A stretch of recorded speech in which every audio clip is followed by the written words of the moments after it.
चित्रटी होची जे गोटे राज्य रे जो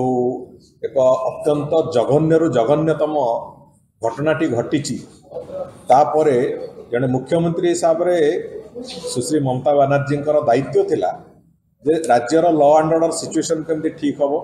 पाठ पढ़ुवा पिला एवं विभिन्न जगार कार्य करुवा महिला मानकर सुरक्षा दृष्टि कौन सरकार प्रावधान करें ये कथा को न करिकी जो बयानबाजी से चलती जोड़ा तांकर चिराचरित अभ्यास अन्य को दोष दबा अन्य को आक्षेप करने जो अभ्यास तांकर से अभ्यास रु से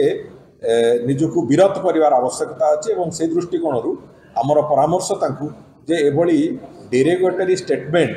डेमोक्रेटिक प्रोसेस रे हुए नहीं एवं से निजको से विरत रखिए एवं ओडिशा को से जो कथा कही जो कथा ओडिशा कंटेक्स्ट रे भी आसी ओडिशा गोटे शांतिप्रिय राज्य एवं विशेष करके आम सरकार रे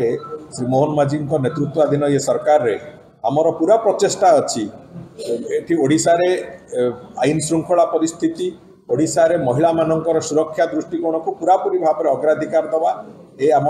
समस्तंकर ये एक नैतिक दायित्व ये सरकार ये एक नैतिक दायित्व एवं ताकू अवतारणा करिवार प्रक्रिया भी चली